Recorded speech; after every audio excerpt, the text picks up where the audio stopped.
সদরের সঙ্গে ঈদ উদযাপনে ছুটছে মানুষ। লঞ্চঘাট থেকে যাত্রী বোঝাই করে ছাড়ছে লঞ্চ। গাজীপুরে মহাসড়কে যানবাহনের ধীর গতিতে ভোগান্তি, বগি উপচে ট্রেনের ছাদেও যাত্রী। সড়কে একদিনে ঝরল 29 প্রাণ। টাঙ্গাইলে রোড বোঝাই ট্রাক উল্টে নিহত 15। বগুড়ায় মা মেয়ে, কিশোরগঞ্জের সন্তান সহ দম্পতি নিহত। মানিকগঞ্জে লরির সঙ্গে সংঘর্ষে বাসে আগুন। আমি একদিনে ফের সর্বোচ্চ 17 শিশুর প্রাণহানি। নতুন ভর্তি 1224। টিকাদানের পরও কমছে না সংক্রমণ। রোগ প্রতিরোধ ক্ষমতা বাড়াতে সব ধরনের ভ্যাকসিন দেওয়ার পরামর্শ। সরকারের 100 দিনে জীবনমানে ইতিবাচক পরিবর্তনের সূচনা। ব্রিফিংয়ে প্রধানমন্ত্রীর উপদেষ্টা। নৈরাজ্যের অপচেষ্টায় একটি গোষ্ঠী, আইনের শাসন প্রতিষ্ঠায় কঠোর অবস্থান।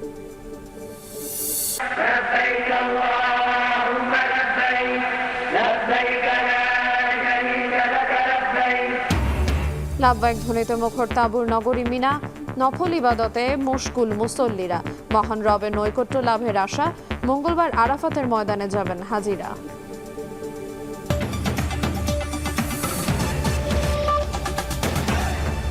দেখছিলেন শিরোনাম। প্রবাসী সবার সঙ্গে আছে আইরিন আয়াত। ঈদের টানা ছুটির শুরুতেই সড়ক, রেল ও নৌপথে মানুষের ঢল। ভিড় থাকলেও চোখে মুখে ঈদ আনন্দ নিয়ে সদরঘাট লঞ্চ টার্মিনাল ছাড়ছে দক্ষিণাঞ্চলের মানুষ। নবীনগর চন্দ্রা মহাসড়কের 15 কিলোমিটার অংশে দেখা গেছে ধীর গতি। এদিকে বগি উপচে ট্রেনের ছাদে চেপেও গ্রামে ফিরছেন ঘরমুখো মানুষ।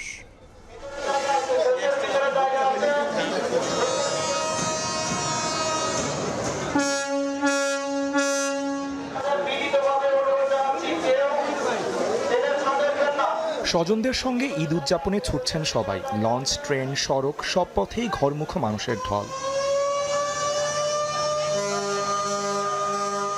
সাইরেন বাজিয়ে সদরঘাট লঞ্চ টার্মিনাল থেকে ছেড়ে যায় একের পর এক লঞ্চ। ভিড় থাকলেও চোখে মুখে ঈদ আনন্দ নিয়ে বাড়ি ফিরছে দক্ষিণাঞ্চলের মানুষ। বাপ মা আছে, ভাই বোন আছে, সবাই আছে, সবাই ঈদ করবো ইনশাল্লাহ। ভালো লাগে, সবার সাথে একসাথে একটা আনন্দ অন্যরকম পাওয়া যায়। এদিকে সদরঘাট লঞ্চ টার্মিনাল পরিদর্শন করে নৌ প্রতিমন্ত্রী জানান, যেসব লঞ্চ মালিক ডিজিটাল স্ক্রিনে ভাড়ার তালিকা দেয়নি তাদের বিরুদ্ধে ব্যবস্থা নেওয়া হবে। প্রত্যেকটি লঞ্চে আগেরবার লেখা ছিল, এবার আমরা ডিজিটাল ডিসপ্লেতে সেটি প্রদর্শন করতে বলেছি। সবাই ডিজিটাল ডিসপ্লে লাগিয়েছেন। দু একটা লঞ্চে ভাড়াটা মানে যেই নির্ধারিত ভাড়ার কম ভাড়া যেটি তারা নেবে সেটি লাগায়নি। আমরা প্রত্যেকটি লঞ্চকে জরিমানা করেছি। বেশিরভাগ মহাসড়কে যান চলাচল স্বাভাবিক থাকলেও উত্তরের পথে রয়েছে ভোগান্তি। সোমবার দুপুরের পর থেকে চাপ বাড়ে শিল্পাঞ্চলের নবীনগর ও চন্দ্রা সড়কে। বাইপাইল শ্রীপুর এলাকায় রয়েছে তীব্র যানজট। গাজীপুরের চন্দ্রা থেকে চৌরাস্তা পর্যন্ত দেখা যায় যানবাহনের ধীরগতি। এ সময় বাড়তি ভাড়া আদায়ের অভিযোগ করেন যাত্রীরা। বহুত কষ্ট করে ঢাকা থেকে আসতেছে আর কি। গাড়ির ভাড়া অনেক বেশি, তারপরে আমাদের যেতে হচ্ছে পরিবার নিয়ে। ঈদের প্রথম দিনে যে এত জ্যাম হবে আমরা তো কখনো কল্পনা করতে পারিনি। গাড়ি ভাড়া বেশি চাই, গোবিন্দগঞ্জেরও চাচ্ছে 1200, রংপুরও চায় 1200। স্বাভাবিক ভাড়া 300-400 এরকম দাম চাই, 1200-1500, 2000। যাত্রী চাপে তীর ধারণের জায়গা নেই রেল স্টেশনে। কাঙ্ক্ষিত ট্রেন এলেই হুমড়ি খেয়ে পড়ছেন যাত্রীরা। জীবনের ঝুঁকি নিয়ে অনেকে ওঠেন ছাদে। উত্তরবঙ্গের অধিকাংশ ট্রেনই 2 থেকে 2.5 ঘন্টা দেরিতে ছাড়লে ভোগান্তিতে পড়েন ঘরমুখো মানুষ। খুব ঝামেলা হচ্ছে, একজনের উপরে একজন দাঁড়িয়ে আছে। সামাজিক ব্যবস্থা খুবই সুন্দর আছে, কিন্তু টিকিট ছাড়া যাত্রীদের না ওঠে। ঝুঁকি হলে কিছু করার নাই ভাই, বাবা মার টানে যাইতে হবে, মাস্ট। ঈদ যাত্রা নির্বিঘ্ন করতে সড়ক, রেল স্টেশন ও নৌপথে নজরদারি বাড়িয়েছে আইন শৃঙ্খলা বাহিনী। আদনান তুর্য, সময় সংবাদ, ঢাকা। ক্রেতা বিক্রেতার হাঁক ডাকে সরগরম কোরবানির পশুর হাট। এবারও ছোট ও মাঝারি গরুর চাহিদা বেশি, তবে বাড়তি দামের অভিযোগ ক্রেতার। ভালো বেচা কেনার আশা খামারি ও ব্যাপারীদের। হাটের নিরাপত্তা নিশ্চিতে সতর্ক রয়েছে আইন শৃঙ্খলা রক্ষা বাহিনী। ক্রেতা বিক্রেতার হাঁক ডাকে সরগরম কোরবানির পশুর হাট। সোমবার দুপুরের বৃষ্টিবাধা কাটিয়ে বিকেল থেকে চলছে জমজমাট কেনাবেচা। গাবতলী ও দিয়াবাড়ির হাটে আসা বেশিরভাগ ক্রেতার আগ্রহ ছোট ও মাঝারি পশুতে। হাট ঘুরে দাম নিয়ে মিশ্র প্রতিক্রিয়া জানান অনেকে। যেটা ধরেন গতবারে আমি 1.5 লাখে কিনতে পারছি, সেটা এখন 2 এর উপরে যেতে হচ্ছে। 5 মণ বা 6 মণের ভিতরে যেই গরুটা মনে করেন 2 বা 2.10-এর ভিতরে যেই গরু, ওইটা মনে করেন 3 লাখ 3.20 যাচ্ছে। ক্রেতা বিক্রেতা দুজনের জন্যই মোটামুটি এই বাজারটা স্থিতিশীল আছে। 17টা আনছিলাম, 2টা বেচছি। যে আশা করি আসছিলাম, আশা করা মনে হয় যে এটা আর হবে না। খামারিরা বলছেন পশুপালনে ব্যয় বাড়ায় দাম কিছুটা বেশি না পেলে লোকসানের মুখে পড়বেন তারা। ব্যাপারীরা বলছেন বাড়তি দামে কেনায় দাম তুলনামূলক বেশি। একটু দাম বেশি আছে, আগামী একদিন গেলে হয়তো একটু নামার চান্স আছে। আমরা যে দামে গরু কিনতে যাচ্ছি এর কাছাকাছি দাম নামতেছে না। দাম বেশি চাচ্ছে, কিন্তু এই দামে বিক্রি হবে না, কম বিক্রি করবে। ঢাকা উত্তর সিটি প্রশাসক জানান, পশু কিনে নির্বিঘ্নে বাসায় ফিরতে সার্বিক সহযোগিতা করছে সব সংস্থা। নির্বিঘ্নে নগরবাসী তাদের গরু ক্রয় করে নির্বিঘ্নে তার বাসভবনে গিয়ে পৌঁছাতে পারে সেই বিষয়ে সার্বিক সহযোগিতা করবে ডিএমপি পুলিশ সহ বিভিন্ন আইন প্রয়োগকারী সংস্থা, ঢাকা উত্তর সিটি কর্পোরেশন। হাটে ক্রেতা বিক্রেতাদের নিরাপত্তা নিশ্চিতে সব ধরনের ব্যবস্থা নেওয়া হয়েছে বলে জানিয়েছে আইন শৃঙ্খলা বাহিনী। নির্বিঘ্ন যাতায়াত এবং পশুর হাটে নিরাপত্তা কেন্দ্রিক সার্বক্ষণিকভাবে আমাদের ঢাকা মেট্রোপলিটন পুলিশের সদস্যরা 24 ঘন্টা নিয়োজিত আছেন। আগামী 2 দিনে বেচাকেনা জমে উঠবে বলে প্রত্যাশা ইজারাদারদের। শাহরিয়ার সৌমিক, সময় সংবাদ, ঢাকা। 8 জেলা একদিনে সড়কে ঝরল 29 জনের প্রাণ। টাঙ্গাইলে রড ভর্তি ট্রাক উল্টে প্রাণ গেল 15 জনের, আহত হয়েছেন আরও 10 জন। বগুড়ায় মা মেয়ে সহ 4 জন এবং কিশোরগঞ্জের সন্তান সহ দম্পতির প্রাণ গেছে।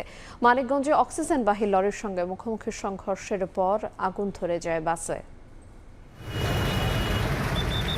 ট্রাকে ঝুঁকি নিয়ে বাড়ি ফেরার চেষ্টা, চালকের বেপরোয়া গতিতে ঈদযাত্রা পরিণত হলো বিষাদে। টাঙ্গাইলে ভয়াবহ সড়ক দুর্ঘটনায় ঝরল 15টি প্রাণ। ভাড়ার টাকা সাশ্রয় করতে ঈদের ছুটিতে ঝুঁকি নিয়ে সোমবার ভোরে চট্টগ্রাম থেকে রড বোঝাই ট্রাকে করে নওগাঁ যাচ্ছিলেন 25 থেকে 30 যাত্রী। কালীহাতির সারাতৈল এলাকায় পৌঁছালে নিয়ন্ত্রণ হারায় ট্রাকটি, রাস্তার পাশে খাদে পড়ে উল্টে যায়। এতে ঘটনাস্থলেই 15 জনের মৃত্যু হয়, আহত হন আরও 10 জন। খবর পেয়ে পুলিশ ও ফায়ার সার্ভিস ঘটনাস্থলে গিয়ে হতাহতদের উদ্ধার করে। গাড়ি ব্রেক ফেল করেছে, না হলে কোনো একটা সমস্যা হয়েছে। বৃষ্টির কারণে উপরে তিরপল দিয়েছে, তলে রড আছে, রডের ভিতরে সব কেউ কেউ বয়ে আসলো, কেউ শুয়েছিল। প্রাথমিক অবস্থায় ধারণা করছি যে নিয়ন্ত্রণ হারিয়ে ট্রাকটি পড়ে যায় এবং ঘটনাস্থলেই 15 জন মারা যান।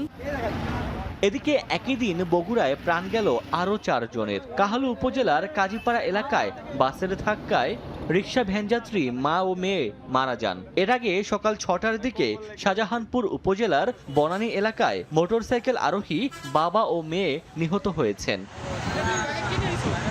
গোপালগঞ্জে যাত্রীবাহী বাস ও মাইক্রোবাসের মুখোমুখি সংঘর্ষে 1 জন নিহত হয়েছেন, আহত হয়েছেন অন্তত 50 জন।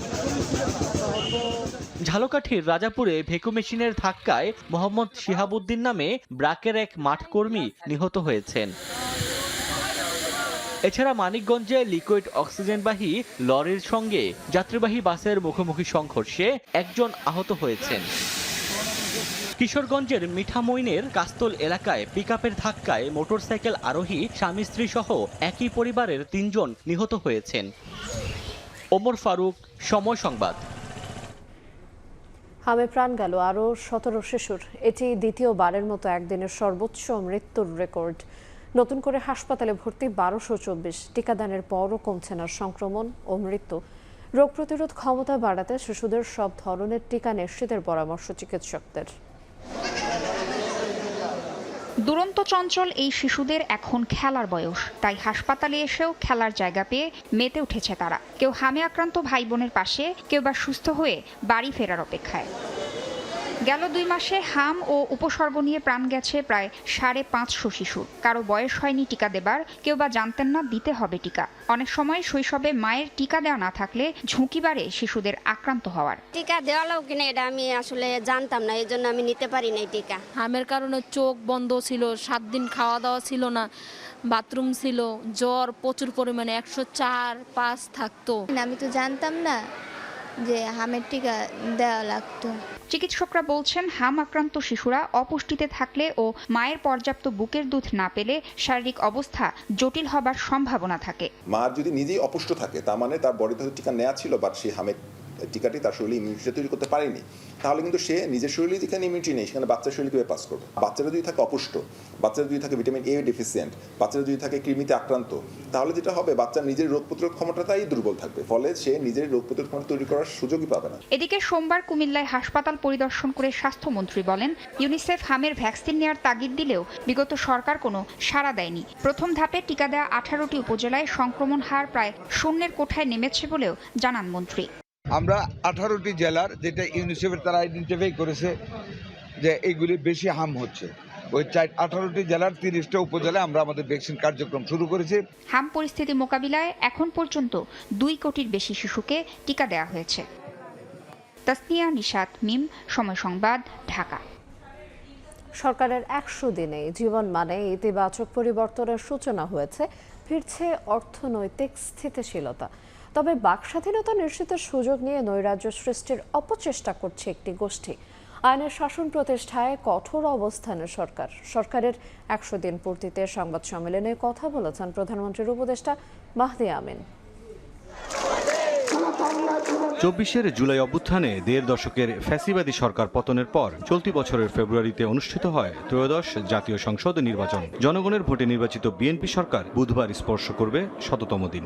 জনগণের ভোটে নির্বাচিত প্রধানমন্ত্রীর তেজগাঁও কার্যালয়ে সরকারের 100 দিনের খতিয়ান তুলে ধরতে এই সংবাদ সম্মেলন। বক্তব্যে প্রধানমন্ত্রীর উপদেষ্টা মাহদি আমিন তুলে ধরেন এই সময়ে সরকারের নেয়া বিভিন্ন পদক্ষেপ। প্রথম 100 দিনেই জনগণের ভোটে নির্বাচিত সরকার লুণ্ঠিত রাষ্ট্রীয় মালিকানা জনগণের কাছে আবারও ফিরিয়ে দিয়েছে, মজবুত করে চলেছে গণতন্ত্রের প্রাতিষ্ঠানিক কাঠামো। মাহদি আমিন অভিযোগ করেন, সরকারের নজিরবিহীন বাক স্বাধীনতা নিশ্চিতের সুযোগ নিয়ে একটি গোষ্ঠী উদ্দেশ্য প্রণোদিতভাবে নৈরাজ্য সৃষ্টির অপচেষ্টা চালাচ্ছে।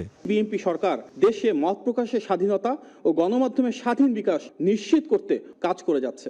এই নজিরবিহীন স্বাধীনতার সুযোগ নিয়ে একটি গোষ্ঠী উদ্দেশ্য প্রণোদিতভাবে নৈরাজ্য সৃষ্টির অপচেষ্টা চালাচ্ছে। প্রতিটি ক্ষেত্রেই অপরাধী যারা আছেন তাদেরকে অবশ্যই শাস্তির আওতায় আনানো হচ্ছে। দুর্নীতি দমনে সরকারের নেওয়া বিভিন্ন পদক্ষেপ তুলে ধরে পাচার হওয়া অর্থ ফেরাতে গৃহীত পদক্ষেপে দেশে বিনিয়োগে আন্তর্জাতিক আস্থা ফিরে আসছে বলেও মন্তব্য করেন তিনি। দুর্নীতিবাজদের বিরুদ্ধে কঠোর বার্তা পৌঁছে দিতে বহুল আলোচিত এস আলম গ্রুপের 4,264 কোটি টাকার স্থাবর সম্পদ সফলভাবে জব্দ করা হয়েছে। বিদেশে পাচার হওয়া মানি লন্ডারিং এর অর্থ দেশে ফিরিয়ে আনতে 10টি দেশের মধ্যে ইতিমধ্যে 3টি দেশের সঙ্গে ঐতিহাসিক চুক্তি স্বাক্ষরিত হয়েছে। প্রান্তিক মানুষকে সঙ্গে নিয়ে তৃণমূলের ক্ষমতায়নই সরকারের উন্নয়ন দর্শন বলে জানান মাহদি আমিন। গণতন্ত্রের পরিবেশ। মুরসালিন হক জুনায়েদ, সময় সংবাদ, ঢাকা। প্রবাসের সময় আরো থাকছে। ভয়াবহ আগুনে পুরো রাজধানীর কালশী বস্তি। ফায়ার সার্ভিসের 15টি ইউনিটের প্রায় 3 ঘন্টার চেষ্টায় নিয়ন্ত্রণে ব্যাপক ক্ষয়ক্ষতি। শুরু হলো পবিত্র হজের আনুষ্ঠানিকতা। এরই মধ্যে মক্কা নগরী থেকে তাবুর শহর মিনায় পৌঁছেছেন লাখ লাখ হাজি। মঙ্গলবার বাদ ফজর তারা যাবেন আরাফাতের ময়দানে। বিস্তারিত আব্দুল্লাহ তামিমের রিপোর্টে। তাবুর শহর মিনা, যতদূর চোখ যায় সাদা তাবু আর তাবু। এই মিনা থেকেই শুরু হয় হজের মূল আনুষ্ঠানিকতা। আজ 8 জিলহজ, জোহরের নামাজ, আসর, মাগরিব, এশা এবং তারপর দিন অর্থাৎ 9 তারিখ ফজরের নামাজ আদায় করা পর্যন্ত এই মিনায় অবস্থান করেন হাজিরা। এই মিনার ময়দান অত্যন্ত তাৎপর্যপূর্ণ ইসলামের ইতিহাসে। প্রায় 20 লক্ষ মুসলিম সমবেত হয়েছে মিনার তাবুর শহরে। আগামীকাল 9 জিলহজ আরাফায় অবস্থান করেই হাজিরা হজ পালন করবেন। আরাফার দিন নবী করিম সাল্লাল্লাহু আলাইহি ওয়াসাল্লাম বলেছেন, আল হাজ্জু আল আরাফাতু, যে আরাফার ময়দানে অবস্থান করাই হচ্ছে হজ। আরাফার ময়দানে নবী করিম সাল্লাল্লাহু আলাইহি ওয়াসাল্লাম এত বেশি দোয়া করেছেন, তো উম্মতকেও সেই আরাফার দিনে দোয়া করার জন্য নির্দেশনা দিয়েছেন। এই ছিল পবিত্র ভূমি, পুণ্যভূমি তাবুর শহর মিনা থেকে সবশেষ খবর। জাতীয় ঈদগাহে পবিত্র ঈদুল আজহার প্রধান জামাত অনুষ্ঠিত হবে সকাল 7:30টায়। অংশ নেবেন রাষ্ট্রপতি, প্রধানমন্ত্রী সহ সর্বস্তরের মানুষ। বৈরী আবহাওয়া থাকলে প্রধান জামাত হবে সকাল 8টায় বায়তুল মোকাররম মসজিদে। ময়দান পরিদর্শন শেষে ঢাকা দক্ষিণ সিটি কর্পোরেশনের প্রশাসক জানান, এবার একসঙ্গে নামাজ আদায় করবেন 35,000 মুসল্লি। এছাড়া 8 ঘন্টার মধ্যে দক্ষিণ সিটির কোরবানির বর্জ্য অপসারণ করা হবে বলেও জানান তিনি। জাতীয় ঈদগাহ ময়দানে টানানো হয়েছে সামিয়ানা, বিভিন্ন পয়েন্টে বসানো হচ্ছে সিসিটিভি ক্যামেরা। দিনরাত এক করে এখন চলছে শেষ মুহূর্তের প্রস্তুতি। রোববার সকালে ময়দান পরিদর্শন করেন ঢাকা দক্ষিণ সিটি কর্পোরেশনের প্রশাসক মোহাম্মদ আব্দুস সালাম। জানান, ঈদগাহে পবিত্র ঈদুল আজহার প্রধান জামাত অনুষ্ঠিত হবে সকাল 7:30টায়। অংশ নেবেন রাষ্ট্রপতি, প্রধানমন্ত্রী সহ 35,000 মুসল্লি। বৈরী আবহাওয়া থাকলে প্রধান জামাত হবে সকাল 8টায় বাইতুল মোকাররমে। জাতীয় ঈদগাহ ময়দানে ঈদুল আজহার প্রধান জামাত সকাল 7:30 অনুষ্ঠিত হবে। আশা করছি গণপ্রজাতন্ত্রী বাংলাদেশ সরকারের মাননীয় প্রধানমন্ত্রী জনাব তারেক রহমান, মহামান্য রাষ্ট্রপতি, মন্ত্রী পরিষদের সদস্যবর্গ সহ বিদেশি কূটনীতিকগণ জাতীয় ঈদগাহে ঈদের প্রধান জামাতে অংশগ্রহণ করবেন। ঈদুল আজহার প্রথম দিনে কুরবানির বর্জ্য 8 ঘন্টার মধ্যে অপসারণ করার চ্যালেঞ্জ নিয়েছে দক্ষিণ সিটি। এই কর্মযজ্ঞে অংশ নেবেন প্রায় 13,500 কর্মী। প্রধানমন্ত্রী আমাদেরকে 12 ঘন্টা সময় দিয়েছে, কিন্তু আমরা সময় নির্ধারণ করছি 8 ঘন্টা, 4 ঘন্টা হাতে রেখেছি।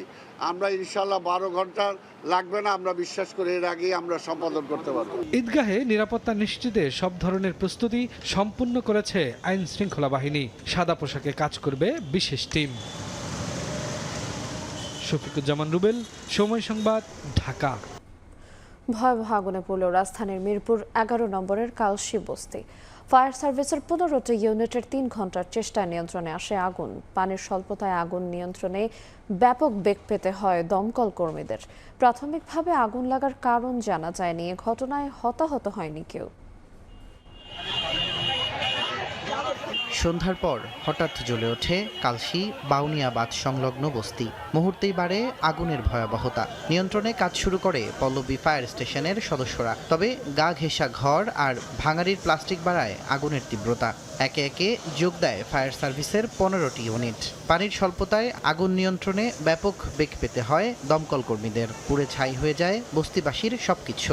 একটা এলাকা পোলা টিন চুরি করছি, ভাঙ্গে তো গেছিল, টিন চুরি করছি, করার পরে বাবা কাছে রাতে বিচার দেওয়া হয়েছে। বিচার দেওয়া 10 মিনিট পরে পোলা আইসা কয় আমি আগুন জ্বালা সব পুরালাম আজকে। তা হয়েছে না, বাবা আগুন যখন দিও না, বাবা আমি আগুন দিয়ে দিব, 7টা বাজে আগুন দিয়ে দেবো। আমার ঘর তো পোল ভরা মাল ছিল, আমি একটা মালই বার করতে পারিনি, আমার সব মাল ফুরিয়ে গেল। আজকে দোকান লাগায় বাসা পর্যন্ত যাইতে নাই দিই, সব কিছু পুরো সার করে দিছে। দোকান সব শেষ। বাবা আমরা সরকারের ক্ষতিপূরণ চাই। প্রায় 3 ঘন্টার চেষ্টায় নিয়ন্ত্রণে আসে আগুন। 15টা গাড়ি আনতে হয়েছে, বিশেষ পানিবাহিত গাড়ি, এবং সেই গাড়ি দিয়ে ক্রমান্বয়ে আগুনটা নিভাতে হয়েছে। ক্ষয়ক্ষতির পরিমাণ বা আগুনের সূত্রপাত কিভাবে হয়েছে তা এখন জানা যায়নি। তদন্ত সাপেক্ষে এটা পরবর্তীতে জানানো সম্ভব হবে। অগ্নিকাণ্ডে হতাহতের ঘটনা ঘটেনি।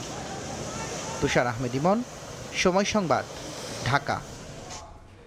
এখন থেকে 25% কম ভাড়ায় মেট্রো রেলে চড়তে পারবেন বয়স্ক ও বিশেষ চাহিদা সম্পন্ন ব্যক্তিরা। সোমবার দুপুরে রাজধানীর ফার্মগেট মেট্রো স্টেশনে বিশেষ কার্ডের উদ্বোধন করেন সড়ক ও রেলপথ মন্ত্রী। জানান, শিক্ষার্থীদের একই সুবিধা দেওয়ার কথা ভাবছে সরকার। মেট্রোর মতো আন্তঃরেলেও নারীদের জন্য আলাদা বগি থাকবে বলেও জানান মন্ত্রী। স্বপ্নের মেট্রো রেলে কারো কারো প্রথম যাত্রা। যাত্রীদের কেউ প্রতিবন্ধী, আবার কারো বয়স 65 বা তার ওপরে, কেউ বা বিশেষ চাহিদা সম্পন্ন। তাদের দেওয়া হয়েছে 25% কম ভাড়ার বিশেষ কার্ড। দ্রুতগামী মেট্রো রেলে ভিড় ঠেলে ওঠার কষ্ট আর খরচের চাপ কমায় উচ্ছ্বসিত সুবিধাবঞ্চিতরা। গরিবের লেগে ভালো হয়, আগে যাইতে বেশি টাকা লাগতো, অনেক কম লাগবে। মেট্রো রেল কর্তৃপক্ষ বলছেন, পর্যায়ক্রমে শিক্ষার্থীদের জন্য বিশেষ কার্ড চালু করার পরিকল্পনা করছে সরকার। আমরা যেটা সার্ভিসটা চালু করলাম, এটা দুটার আইডেন্টিফিকেশন লাগবে। যারা 65 ইয়ার্স প্লাস তাদের এনআইডি কার্ড দেখে আমরা আইডেন্টিফাই করবো যে হি ইজ রিয়েলি 65 প্লাস। আর যারা প্রতিবন্ধী তাদের আমাদের সমাজ সেবা অধিদপ্তরের একটা কার্ড আছে, যেটাকে বলি সুবর্ণ কার্ড। এই সুবর্ণ কার্ডটা দেখে আমরা এদেরকে জাস্টিফাই করে ফার্মগেট মেট্রো স্টেশনে বিশেষ কার্ড তুলে দেন সড়ক পরিবহন, সেতু ও নৌমন্ত্রী রবিউল ইসলাম। স্টেশন ঘুরে তিনি জানান, প্রধানমন্ত্রীর নির্দেশে ঈদযাত্রায় সুবর্ণ এক্সপ্রেস ও জয়ন্তিকা এক্সপ্রেসে নারীদের জন্য 2টি কোচ যোগ করা হয়েছে। নিরাপদে বাড়ি পৌঁছতে ঝুঁকি না নিয়ে যাত্রীদের সতর্কতা অবলম্বনের আহ্বান জানান মন্ত্রী। দুটি আন্তনগর ট্রেনে একটি করে কোচ আমরা নারীদের জন্য রিজার্ভ করে ছাড়ছি। ঈদের আগ পর্যন্ত এই যে 3 দিন এটা নারীদের জন্য রিজার্ভ থাকবে। নারীরা শুধুমাত্র নারীরা ওই কোচটিতে বসার বা যাওয়ার সুযোগ পাবেন। 65 প্লাস তাদের জন্য, এবং যারা প্রতিবন্ধী, শারীরিক মানসিক প্রতিবন্ধী, ডিসেবল, তাদের জন্য আমরা 25% ভাড়া কম রাখি। এমআরটি 96 অর্থাৎ যেটা মেট্রো রেল চালু আছে সেখানে, এবং বাংলাদেশ রেলওয়ের যত রেল চলছে সেই জায়গায়। উদ্বোধনের পর বিশেষ কার্ডের যাত্রীদের নিয়ে ফার্মগেট থেকে উত্তরার উদ্দেশ্যে ছেড়ে যায় মেট্রো রেল। সানবীর রূপল, সময় সংবাদ, ঢাকা। মামলায় দাবি করা হয় 40টি গুলি করার কথা, অথচ তদন্তে মেলেনি একটি গুলিরও প্রমাণ। এমনকি জীবিত ব্যক্তিকেও দেখানো হয় মৃত। জুলাই অভ্যুত্থানের পর দায়ের করা এমন ভুয়া মামলার সংখ্যা নেহায়েত কম নয়। এসব মামলা শনাক্তে সরকার বিশেষ গুরুত্ব দিচ্ছে বলে দাবি রাষ্ট্রপক্ষের আইনজীবীদের। এজন্য অন্তর্বর্তী সরকারের নিষ্ক্রিয়তাকেও দুষছেন অনেকে। চট্টগ্রামের জঙ্গল সলিমপুরে গভীর রাতে ফিল্ম স্টাইলে হামলা চালিয়েছে সন্ত্রাসীরা। বুলডোজার দিয়ে গুঁড়িয়ে দিয়েছে যৌথ বাহিনীর অস্থায়ী ক্যাম্প, রাস্তা কেটে বিচ্ছিন্ন করে দেয় যোগাযোগ। এই ঘটনায় অভিযান চালিয়ে 20 জনকে আটক করা হয়েছে। পাহাড়ে ঘেরা চট্টগ্রামের জঙ্গল সলিমপুর ছিল সন্ত্রাসীদের অভয়ারণ্য। তাদের থেকে জায়গাটি উদ্ধারের পর নিয়ন্ত্রণে নেয় আইন শৃঙ্খলা রক্ষা বাহিনী। পুলিশ জানায়, রোববার মধ্যরাতে 3 থেকে 350 সন্ত্রাসী একযোগে যৌথ বাহিনীর ক্যাম্পে ফিল্মি স্টাইলে সশস্ত্র হামলা চালায়। বুলডোজার নিয়ে এসে গুড়িয়ে দেয় অস্থায়ী ক্যাম্প। সন্ত্রাসীরা প্রথমে জঙ্গল সলিমপুর এবং আলীনগর প্রবেশের প্রধান সড়কটি কেটে যোগাযোগ বিচ্ছিন্ন করে দেয়। হামলার এক পর্যায়ে র্যাব ও পুলিশ সদস্যদের লক্ষ্য করে চালানো হয় গুলি। এ সময় আত্মরক্ষায় পাল্টা গুলি চালায় যৌথ বাহিনীও। এরপর পিছু হটে সন্ত্রাসীরা। পরে অভিযান চালিয়ে 15 থেকে 20 জনকে আটক করা হয়। তারা আবার সংঘবদ্ধভাবে প্রায় 200-300 লোক সশস্ত্রভাবে রামদা, দেশীয় অস্ত্র এবং AK-47 রাইফেল এই ধরনের অস্ত্র নিয়ে তারা এই ক্যাম্পের উপরে হামলা করে। এখানে তারা টার্গেট করেছিল যে আমাদের ওই নতুন যে ক্যাম্পটা, এই ক্যাম্পটা যেন ওইখানে আমরা না করতে পারি। তো উদ্দেশ্য ওটাই ছিল, ওইটা ইমপ্লিমেন্ট করার কারণে তারা কিন্তু আমাদের এইখান থেকে যেন কেউ না ফোর্স বের হতে পারে, তাদেরকে আটকায় রাখা। এ ঘটনায় আবারও আতঙ্ক ছড়িয়ে পড়েছে স্থানীয়দের মাঝে। তারা সন্ত্রাসীদের থেকে মুক্তি চান। আমরা ভয়ে এক জায়গাতে লুকাইছিলাম, কিছু মানুষ ড্রেনের ভিতর ছিল, পরে পুলিশ আসি উদ্ধার করছে আমাদের। এখানে হঠাৎ করে একটা ট্রাক আসছে, আইসা স্কেলেটর নামাইছে, নামায় ভাঙতেছে। পুলিশ ক্যাম্প থাকুক, আমরা শান্তি চাই। গত মার্চে যৌথ বাহিনীর বড় ধরনের অভিযানের মাধ্যমে জঙ্গল সলিমপুর থেকে সন্ত্রাসীদের বিতাড়িত করা হয়। পার্থপ্রতিম বিশ্বাস, সময় সংবাদ, চট্টগ্রাম। সরকারের উচ্চপদস্থ কর্মকর্তার ভুয়া পরিচয়ে চাকরি বাণিজ্য হাতিয়ে নেয় কোটি টাকা। চক্রের প্রধান সহ 2 প্রতারককে গ্রেফতার করেছে র্যাব। সোমবার সকালে রাজধানীর কেরানীগঞ্জে সংবাদ সম্মেলনে র্যাব 10-এর অধিনায়ক জানান, জড়িত একজন চাকরিচ্যুত সেনা সদস্য। তথ্য প্রযুক্তির সহায়তায় তারেক সরকারের অবস্থান শনাক্ত করা হয়। সোমবার তাকে নরসিংদী থেকে গ্রেফতার করে র্যাব। পরে তার বাসায় তল্লাশি চালিয়ে প্রতারণার কাজে ব্যবহৃত বিভিন্ন ইলেকট্রনিক্স ডিভাইস জব্দ করা হয়। বাংলাদেশকে $5 বিলিয়ন ঋণ সহায়তা দেবে এশিয়ান ডেভেলপমেন্ট ব্যাংক এডিবি। আগামী 5 বছরে ধাপে ধাপে এই অর্থ পাবে বাংলাদেশ। সোমবার প্রধানমন্ত্রী তারেক রহমানের সঙ্গে দেখা করে আনুষ্ঠানিক এই ঘোষণা দেন এডিবির প্রেসিডেন্ট মাসাতো কান্দা। অর্থমন্ত্রী জানান, বাংলাদেশের উন্নয়ন, অবকাঠামো ও বিনিয়োগ বাড়াতে পাশে থাকার আশ্বাস দিয়েছে এডিবি। সোমবার সকালে প্রথমবারের মতো প্রধানমন্ত্রী তারেক রহমানের সঙ্গে বৈঠক করেন বাংলাদেশে সফররত এশীয় উন্নয়ন ব্যাংক এডিবির প্রেসিডেন্ট মাসাতো কান্দা। বৈঠকে বাংলাদেশের উন্নয়ন ও জাতীয় অগ্রাধিকারের বিষয়গুলো নিয়ে আলোচনা করেন তারা। উঠে আসে পারস্পরিক সম্পর্ক আরও দৃঢ় করার বিষয়টিও। বৈঠক শেষে অর্থমন্ত্রী জানান, ইন্টিগ্রেটেড গ্রোথ নেটওয়ার্ক ডেভেলপমেন্ট ইনিশিয়েটিভের আওতায় বড় অঙ্কের ঋণ সহায়তা দিয়ে বাংলাদেশের পাশে থাকার আশ্বাস দিয়েছে এডিবি। পুরো দেশের মধ্যে একবার নর্থ বেঙ্গল থেকে শুরু করে চট্টগ্রাম পর্যন্ত একটা ইন্টিগ্রেটেড ডেভেলপমেন্ট প্রজেক্ট। এখানে অনেকগুলো গ্রোথ সেন্টার থাকবে, এখানে অনেকে ইনভলভ থাকবে, এখানে মাল্টি মডেল কমিউনিকেশন সিস্টেম থাকবে, এখানে ইন্ডাস্ট্রিয়ালাইজেশন থাকবে, ডিজিটাল ডেভেলপমেন্ট থাকবে। তো এই প্রজেক্টটা হচ্ছে আগামী 5 বছর, ওখানে $5 বিলিয়ন, ওখানে প্রায় ম্যাচিং ফান্ডও আসবে বাইরের থেকে। শুধু তাই নয়, $5 বিলিয়ন বাইরে আগামীতে নবায়নযোগ্য জ্বালানি খাতের জন্য আরও ঋণ পেতে আলোচনা চলছে আর্থিক সংস্থাটির সঙ্গে। সোলার বিশেষ করে এখানে একটা কি সাপোর্ট দেওয়া যায় রিনিউয়েবল এনার্জির জন্য, বাট 2 বিলিয়নের মতো একটা আলোচনা চলছে ওদের সাথে। বাজেট সহ আরো বেশ কিছু বিষয়ে সহযোগিতার লক্ষ্যে এরই মধ্যে এডিবির সঙ্গে $1.4 বিলিয়ন ঋণ চুক্তি সই হয়েছে বলে জানান অর্থমন্ত্রী। ফরহাদুর রহমান, সময় সংবাদ, ঢাকা। বিপুল অর্থ আয়ের সম্ভাবনা থাকলেও বাজেট বরাদ্দের হিসেবে এখনও পিছিয়ে দেশের পর্যটন শিল্প। এভিয়েশন খাতের তুলনায় পর্যটনের উন্নয়নে বরাদ্দ নয় নামমাত্র। অভিযোগ আছে সেই বাজেটেও বাস্তবায়ন হয় না যথাযথভাবে। সুদূর প্রসারী পরিকল্পনার সামনে রেখে পর্যটন খাতের জন্য যথোপযুক্ত বাজেট বরাদ্দের পরামর্শ দিচ্ছেন অংশীজনরা। কাজল আব্দুল্লাহর রিপোর্ট। এভিয়েশন ও পর্যটন বিশ্বজুড়ে পরিব্যাপ্ত দেশের দুই বড় শিল্প খাত। একই মন্ত্রণালয়ে অন্তর্ভুক্ত হওয়া সত্ত্বেও এই দুই খাতকে গুরুত্ব দেয়া নিয়ে আছে দীর্ঘদিনের অভিযোগ। পরিসংখ্যান 2025-26 অর্থ বছর, যেখানে সংশোধিত বাজেটে বেসামরিক বিমান পরিবহন ও পর্যটন মন্ত্রণালয়ের মোট উন্নয়ন ব্যয় ধরা হয় 2,457 লাখ টাকা। এর মধ্যে একক সংস্থা হিসেবে বেবিচককে 2,199 কোটি টাকা আর পর্যটন কর্পোরেশনের জন্য বরাদ্দ মাত্র 41 কোটি টাকা। খাত সংশ্লিষ্টরা বলছেন, নামমাত্র বরাদ্দে পর্যটনের কাঙ্ক্ষিত উন্নয়ন সম্ভব নয়। শুধুমাত্র আনন্দ বিনোদনের টুল হিসেবে না ভেবে পর্যটনকে একটা ব্যবসায়িক টুল হিসেবে আমরা ভাবি।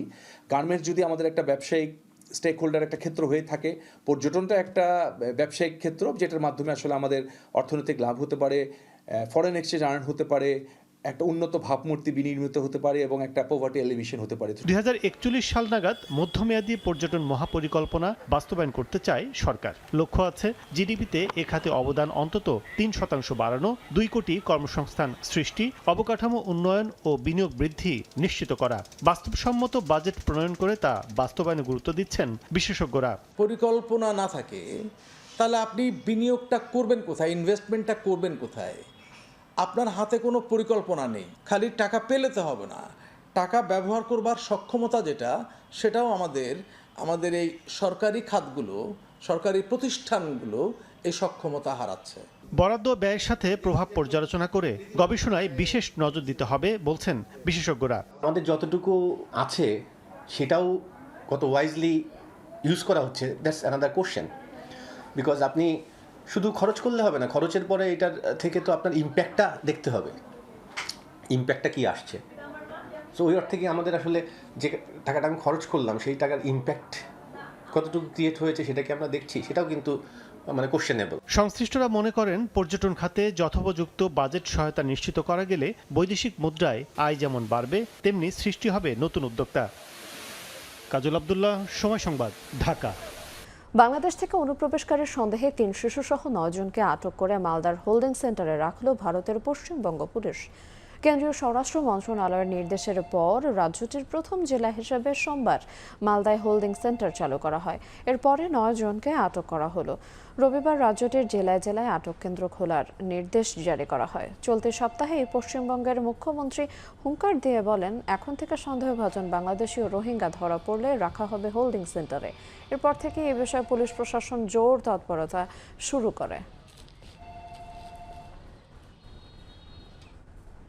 যুদ্ধবিরতি লঙ্ঘন করে গাজায় আবারও হামলা চালিয়েছে ইসরায়েলি বাহিনী।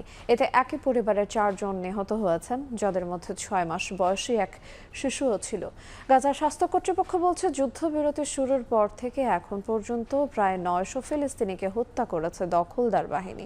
এদিকে বাস্তুচ্যুতির নির্দেশে প্রতিনিয়ত ঘর ছাড়ছেন হাজারো ফিলিস্তিনি। যুদ্ধবিরতি ভেঙে গাজায় অব্যাহত রয়েছে ইসরায়েলি হামলা। স্থানীয় সময় রোববার উপত্যকার নুসাইরাত শরণার্থী শিবিরে বিমান হামলা চালায় দখলদার বাহিনী। এতে হতাহত হন বেশ কয়েকজন। গত বছরের অক্টোবর থেকে যুক্তরাষ্ট্রের মধ্যস্থতায় কার্যকর হওয়া যুদ্ধবিরতির পরও প্রায় প্রতিদিনই গাজা জুড়ে হামলা চালিয়ে যাচ্ছে ইসরায়েল। গাজার স্বাস্থ্য কর্তৃপক্ষ বলছে, যুদ্ধবিরতির সময়ও প্রায় 900 ফিলিস্তিনি নিহত হয়েছেন। গাজা সিটির সাংবাদিকদের তথ্য অনুযায়ী রোববারও জোরপূর্বক বাস্তুচ্যুতির নির্দেশের পর বহু পরিবার ঘরবাড়ি ছেড়ে পালাতে বাধ্য হয়। এদিকে গাজার পূর্বাঞ্চলে তথাকথিত ইয়েলো লাইন সামরিক বাফার জোনের ভেতরে বাড়িঘর ও বেসামরিক স্থাপনা গুড়িয়ে দেওয়ার অভিযানও চালিয়ে যাচ্ছে ইসরায়েলি বাহিনী। একই সঙ্গে দেইর আল বালা এলাকায় নতুন করে বিমান হামলায় হাসপাতাল সংলগ্ন এলাকায় ব্যাপক ক্ষয়ক্ষতি হয়েছে বলে জানা গেছে। 2023 সালের অক্টোবর থেকে শুরু হওয়া যুদ্ধে এখন পর্যন্ত 72,000-এর বেশি ফিলিস্তিনি নিহত হয়েছেন বলে জানিয়েছে গাজার স্বাস্থ্য মন্ত্রণালয়। অর্জিতা শেহজিন, সময় সংবাদ। বাংলাদেশের মতো জাপানে উদ্বেগের কারণ হয়ে দাঁড়িয়েছে হাম। 2015 সালে বিশ্ব স্বাস্থ্য সংস্থার কাছ থেকে হাম মুক্ত স্বীকৃতি পাওয়া দেশটিতে চলতি বছর আক্রান্তের সংখ্যা এরই মধ্যে 400 ছাড়িয়েছে। স্বাস্থ্য বিশেষজ্ঞরা বলছেন, আন্তর্জাতিক ভ্রমণ বৃদ্ধি, কোভিড পরবর্তী টিকাদানের হার কমে যাওয়া এবং রোগ প্রতিরোধ ক্ষমতা কমে যাওয়ার কারণেই নতুন করে এই সংক্রমণ বাড়ছে। জাপান থেকে শাকিল মাহমুদের রিপোর্টে বিস্তারিত। জাপানের স্বাস্থ্য নিরাপত্তা ইনস্টিটিউটের তথ্য অনুযায়ী চলতি বছর এখন পর্যন্ত দেশটিতে হামে আক্রান্ত হয়েছেন 436 জন। এর মধ্যে সবচেয়ে বেশি রোগী শনাক্ত হয়েছে টোকিও ও আশেপাশের এলাকায়। স্বাস্থ্য মন্ত্রণালয়ের ধারণা, বিদেশ ফেরত যাত্রী ও বিদেশি পর্যটকদের মাধ্যমে ভাইরাসটি দেশটিতে নতুন করে ছড়িয়ে পড়েছে। জাপানে শিশুদের জন্য 2 ডোজের বিনামূল্যের হাম টিকা কর্মসূচি চালু থাকলেও কোভিড-19 মহামারীর পর থেকে দ্বিতীয় ডোজ টিকা গ্রহণের হার 95% নিচে নেমে গেছে। বিশেষজ্ঞদের মতে হাম প্রতিরোধে অন্তত 95% মানুষের টিকার আওতায় থাকা জরুরি। টিকাদানের হার কমে যাওয়ায় রোগ প্রতিরোধ ক্ষমতাও দুর্বল হয়ে পড়েছে। বিশেষজ্ঞরা বলছেন, বাংলাদেশে যেখানে শিশুদের সংক্রমিত হওয়ার ঝুঁকি বেশি, সেখানে জাপানে উদ্বেগের কেন্দ্রবিন্দুতে রয়েছেন বয়স্করা। সময়ের সঙ্গে টিকার কার্যকারিতা কমে রোগ প্রতিরোধ ক্ষমতা দুর্বল হয়ে সংক্রমণের ঝুঁকিও বাড়ে। পরিস্থিতি নিয়ন্ত্রণে রাখতে বয়স্কদের জন্যও সরকারি খরচে টিকাদান কর্মসূচি চালুর পরামর্শ দেওয়া হচ্ছে। জাপান থেকে মোহাম্মদ শাকিল মাহমুদ, সময় সংবাদ। ইউরোপ জুড়ে জলবায়ু পরিবর্তনের চরম রূপ স্পষ্ট হয়ে উঠছে। তীব্র তাপ প্রবাহের কবলে পড়ে এবার বিপর্যস্ত ফ্রান্স। পরিস্থিতি এতটাই বেগতিক যে দেশটির 8টি প্রশাসনিক বিভাগে এরই মধ্যে জারি করা হয়েছে কমলা সতর্কতা। নজিরবিহীন এই গরম মোকাবেলায় জরুরি ভিত্তিতে আন্তঃমন্ত্রণালয়ের সভা ডেকেছেন ফরাসি প্রধানমন্ত্রী। আরও জানাচ্ছেন মোহাম্মদ লুৎফর রহমান বাবু। তীব্র তাপপ্রবাহে পড়ছে ফ্রান্স, জনজীবনে নেমে এসেছে অস্বস্তি। রাজধানী প্যারিস ও এর আশেপাশের 18টি প্রশাসনিক বিভাগে ইয়েলো অ্যালার্ট বা হলুদ সতর্কবার্তা জারি করার পর দেশটির আবহাওয়া অধিদপ্তর ফ্রান্সের পশ্চিমাঞ্চলের 8টি প্রশাসনিক বিভাগে অরেঞ্জ অ্যালার্ট বা কমলা সতর্কবার্তা জারি করেছে। আবহাওয়া অধিদপ্তর সূত্রে জানা গেছে, এই মাসে অর্থাৎ মে মাসে তীব্র তাপদাহের কারণে প্রথমবারের মতো কমলা সতর্কবার্তা জারি করা হলো। এদিকে বর্তমানে এই পরিস্থিতি মোকাবেলায় সপ্তাহের শেষের দিকে প্রধানমন্ত্রী একটি আন্তঃমন্ত্রণালয়ের সভা আহ্বান করেছেন। তীব্র এই গরম থেকে নিজেদের কিছুটা শীতল করতে অনেকেই ছুটছেন স্থানীয় পার্কগুলোতে। গাছের ছায়ার নিচে বসে তারা কিছুটা শীতল হচ্ছেন, অনেকেই আবার ছুটছেন এরকম পানির ফোয়ারার কাছে। অনেক কষ্টে আছি, বাসা বাড়িতে অনেক গরম, সেজন্য এখানে আসছি। প্রচুর গরম এখানে থাকার কারণে পানির পাশে আইসা একটু বসছি, বাট ভালো লাগতেছে।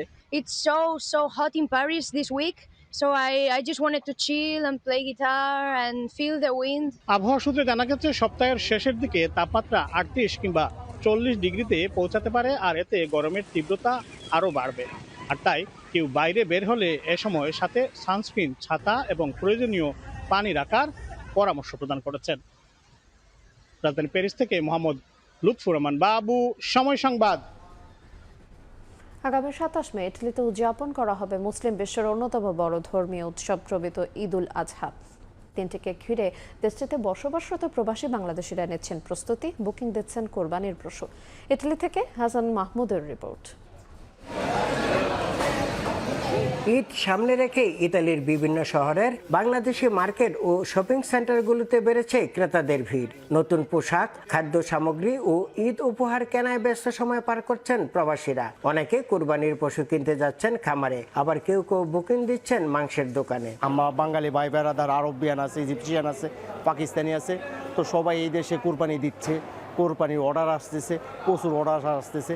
আশা করি সামনে আরও ইনশাল্লাহ কোরবানির অর্ডার আরও বেশি আসবে। দেশের মতো না হলেও ঈদ উদযাপন করে থাকি, আত্মীয় স্বজনকে মিস করি, তারপরেও বিদেশের মাটিতে সবাই মিলে আনন্দ উপভোগ করে থাকি। ইতালির স্থানীয় নিয়ম মেনে নির্ধারিত কসাইখানায় কোরবানির প্রস্তুতি নেওয়া হচ্ছে। এছাড়া তৈরি পোশাকের দোকানগুলোতেও ভিড় বাড়ছে ক্রেতাদের। শেষ মুহূর্তের কেনাকাটায় ব্যস্ত অনেকেই। ইতালিতে বসবাসকারী 17 লাখ মুসলমান ঈদুল আজহা উদযাপন করবেন। এর মধ্যে বাংলাদেশি রয়েছে প্রায় 1,80,000।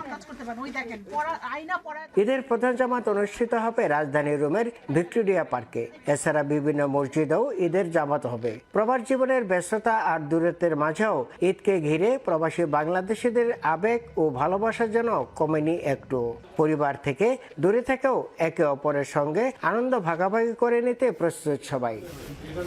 ইতালির রোম থেকে হাসান মাহমুদ, সময় সংবাদ। ঈদ উল আজহাকে সামনে রেখে সংযুক্ত আরব আমিরাতে জমে উঠেছে কোরবানির পশুর হাট। আবুধাবি, দুবাই, শারজাহ সহ বিভিন্ন শহরে পশুর বাজারগুলোতে এখন ক্রেতাদের উপচে পড়া ভিড়। তবে অন্যান্য দেশের নাগরিকদের তুলনায় প্রবাসী বাংলাদেশিদের উপস্থিতি ও পশু কেনার আগ্রহ চোখে পড়ার মতো। শিবলি আল সাদিকের রিপোর্ট।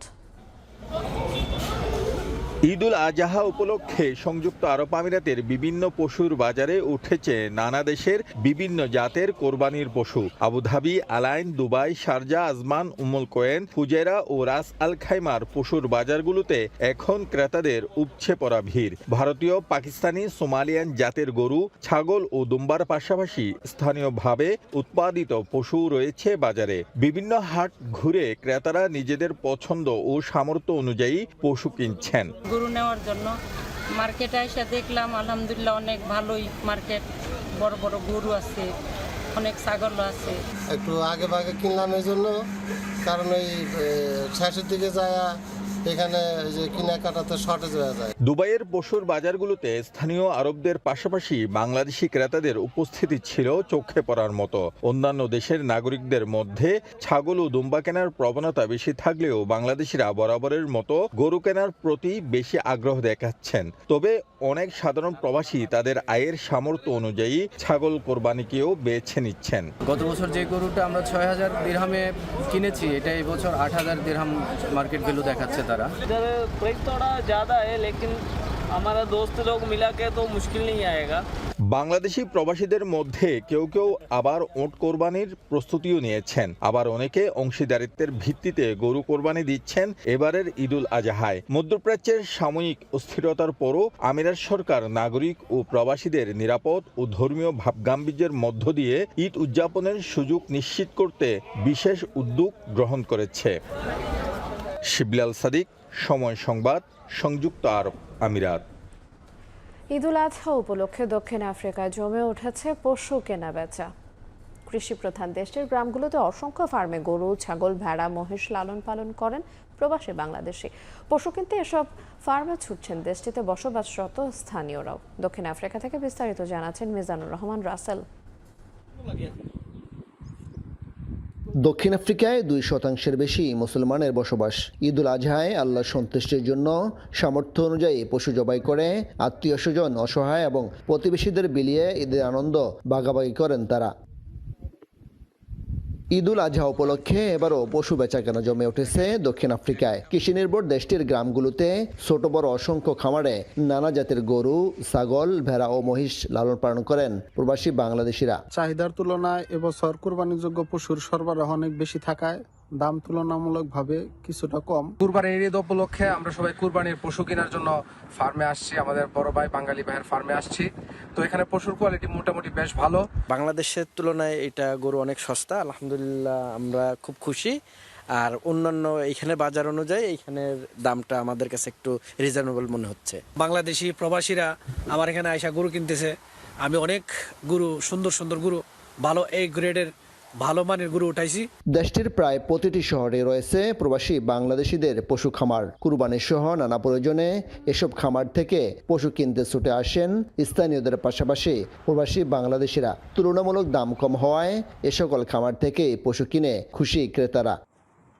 মিজানুর রহমান রাসেল, সময় সংবাদ, দক্ষিণ আফ্রিকা। এদিকে প্রতি বছরের মতো জার্মানির রাজধানী বার্লিনে হয়ে গেল সাংস্কৃতিক উৎসব কার্নিভাল ডেয়ার কুলচুর এর 30তম আসর। এতে বাংলাদেশ সহ বিশ্বের প্রায় 67টি দল অংশ নেয়। নিজ দেশের সভ্যতা ও সংস্কৃতির নানা দিক উপস্থাপন করে অংশগ্রহণকারীরা। জার্মানি থেকে উৎসবের বিস্তারিত জানাচ্ছেন বিটু বড়ুয়া।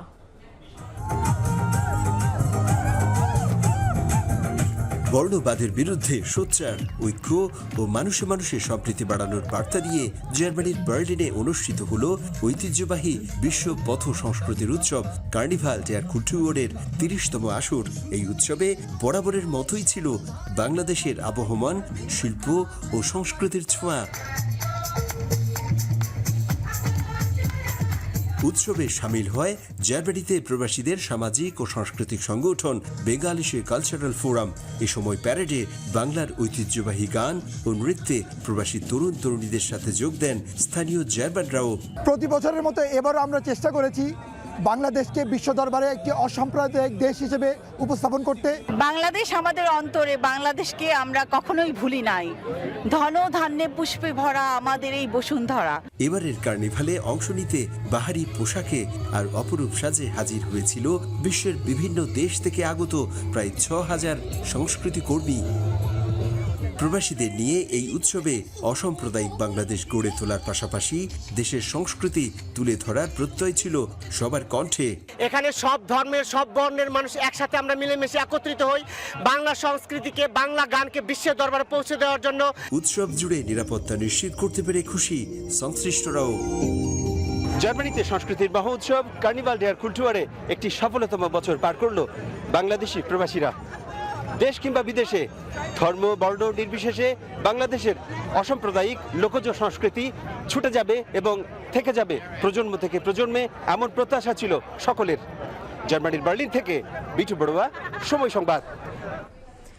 কুয়েত সরকারের কাছে শুভেচ্ছা উপহার হিসেবে আনুষ্ঠানিকভাবে খাদ্য সামগ্রীর একটি কনসাইনমেন্ট হস্তান্তর করেছে বাংলাদেশ সরকার। বাংলাদেশের প্রধানমন্ত্রীর বিশেষ দূত পররাষ্ট্র বিষয়ক উপদেষ্টা হুমায়ুন কবির কুয়েতের পররাষ্ট্রমন্ত্রী শেখ জাররাহ জাবের আল আহমদ আল সাভার কাছে প্রতীকীভাবে খাদ্য সহায়তা হস্তান্তর করেন। এই উদ্যোগের আওতায় মোট 240 টন প্রয়োজনীয় খাদ্যপণ্য বিভিন্ন ফ্লাইটে করে 25 মে ধাপে ধাপে কুয়েতে পৌঁছেছে। এ সময় তিনি বাংলাদেশের প্রধানমন্ত্রীর পক্ষ থেকে কুয়েতের আমিরের উদ্দেশ্যে পাঠানো একটি চিঠিও হস্তান্তর করেন। এতে কুয়েতের জনগণের শান্তি, নিরাপত্তা ও সমৃদ্ধি কামনা করা হয় এবং দুই দেশের দীর্ঘদিনের বন্ধুত্বপূর্ণ সম্পর্ক আরও জোরদারের প্রত্যয় পুনর্ব্যক্ত করা হয়।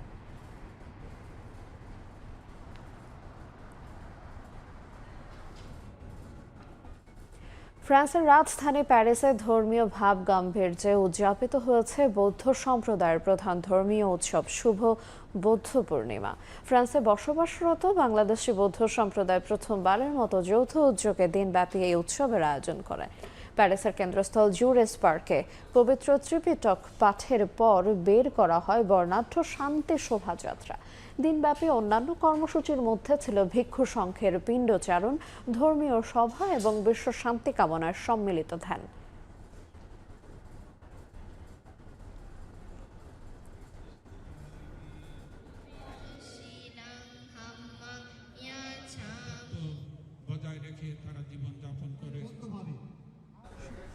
এদিকে ফ্রান্সের রাজধানী প্যারিসে বর্ণাঢ্য আয়োজনে উদযাপন করা হলো বাংলা নববর্ষ।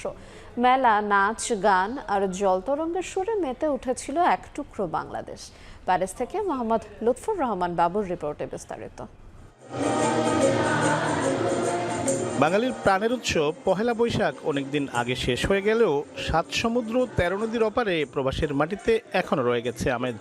ফ্রান্সের রাজধানী প্যারিসের ওভারভিলের স্থানীয় একটি মিলনায়তনে ঝমকালো বৈশাখী উৎসবের আয়োজন করে উদীচী শিল্পী গোষ্ঠী। মঙ্গল শোভাযাত্রার মধ্য দিয়ে শুরু হয় মূল আনুষ্ঠানিকতা। এরপর একে একে মঞ্চে পরিবেশিত হয় নাচ, গান, শ্রুতিনাটক ও জাদু। এবারের আয়োজনের মূল আকর্ষণ ছিল ফ্রান্সে বেড়ে ওঠা নতুন প্রজন্মের প্রবাসী শিশুদের স্বতঃস্ফূর্ত অংশগ্রহণ। আমাদের এই অনুষ্ঠানের মতো প্রাণবন্ত অনুষ্ঠান আমরা আমাদের নতুন প্রজন্মের মধ্যে আমরা দেখি না। আমরা চেষ্টা করছি তাদেরকে আমাদের দেশীয় সংস্কৃতির, বাঙালি সংস্কৃতির গান, নাচ এবং বিভিন্ন বিষয়ে তাদেরকে প্রশিক্ষিত করা, তাদের ধারণা দেওয়া, সেই পরিবেশের মধ্যে তাদের বড় করা। এই আয়োজনে উত্তরোত্তর আমাদের মানুষের কাছে জনপ্রিয়তা, গ্রহণযোগ্যতা বাড়ছে। তার একমাত্র কারণ আমরা এই দেশে বাঙালি সংস্কৃতিকে সবার মাঝে তুলে ধরার চেষ্টা করছি। দর্শনার্থীরাও মেতে ওঠেন প্রাণের উচ্ছ্বাসে। বাংলায় গান গেয়ে এবং নিজেদের অনুভূতি প্রকাশ করে আনন্দ ভাগাভাগি করেন তারা। আমার যদিও এখানে জন্ম হয়েছে, আমি এখানে বাংলাদেশের নৃত্য, নাচ, গান অনেক ভালোবাসি। এসেছি, ভালো লাগছে, গান করছি, নাচ করছি। শিশুদের অংশগ্রহণে এই পরিবেশটা অনেক সুন্দর হয়। আমরা আশা করি এই শিশুরা যাতে একসময় এখানে বড় হয়ে ভালো কিছু করতে পারে আমাদের বাঙালি সংস্কৃতির জন্য। উৎসবের সমাপনী পর্বে আনন্দের মাত্রা দ্বিগুণ করতে মঞ্চে আসেন বাংলাদেশের জনপ্রিয় ব্যান্ড জলের গানের রাহুল আনন্দ। মোহাম্মদ লুৎফুর রহমান বাবু, সময় সংবাদ, প্যারিস, ফ্রান্স। প্রবাসের সময় পর্যায়ে শীর্ষ সংবাদগুলো জানিয়ে দেবো আর একবার।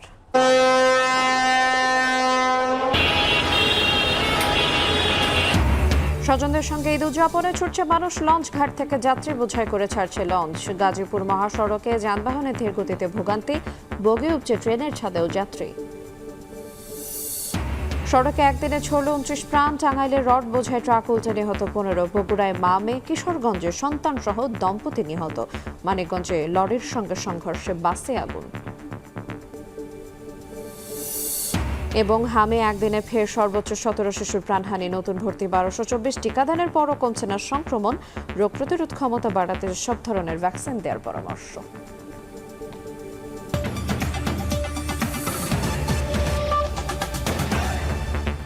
এই ছিল প্রবাসের সময়। সঙ্গে থাকুন সময়ের।